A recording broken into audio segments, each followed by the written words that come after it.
आदरणीय प्रधानमंत्री श्री नरेंद्र मोदी जी, मैं राष्ट्रीय लोक गायिका मान्या पांडे आपको सादर प्रणाम करती हूँ और आपसे हिंदी भाषा को लेकर एक निवेदन करना चाहती हूँ। आदरणीय प्रधानमंत्री जी, आप देश के पहले ऐसे प्रधानमंत्री हैं जो देश के हित में हर फैसला लेते हैं। जैसे आपने एक देश, एक चुनाव की नीति बनाई है, वैसे ही एक देश, एक भाषा की नीति बनाइए और स्थानीय भाषा के साथ हिंदी भाषा को अनिवार्य करिए, जिससे देशवासियों को देश के किसी भी कोने में आने-जाने में हिंदी को लेकर समस्या का सामना ना करना पड़े।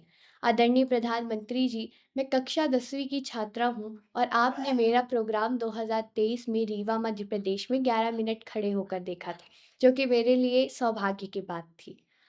आदरणीय प्रधानमंत्री जी, मैं राष्ट्रीय लोक गायिका हूँ और मुझे देश भर में अपने प्रोग्राम के लिए आना-जाना पड़ता है और वहाँ मुझे हिंदी भाषा को लेकर काफ़ी दिक्कतों का सामना भी करना पड़ता है।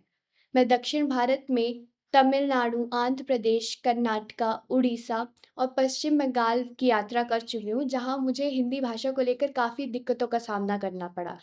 वहाँ के लोग हिंदी भाषा को घृणा की दृष्टि से देखते हैं, जिसको देखकर मुझे काफ़ी दुःख होता है। दक्षिण भारत में अधिकांश लोग हिंदी नहीं समझ पाते हैं, जबकि अंग्रेज़ी भाषा को काफ़ी अच्छे से समझ लेते हैं। जब लोग अंग्रेज़ी भाषा को समझ लेते हैं, तो हिंदी भाषा को क्यों नहीं अपनाते हैं? मुझे ये बात समझ नहीं आती है। मैं सभी स्थानीय भाषाओं का सम्मान करती हूँ और सभी को अपनी मातृभाषा बोलने का पूरा अधिकार है और सभी को अपनी मातृभाषा से काफ़ी लगाव होता है। फिर भी मैं अपनी मातृभाषा हिंदी का इस प्रकार से अपमान सहन नहीं कर पाती हूँ।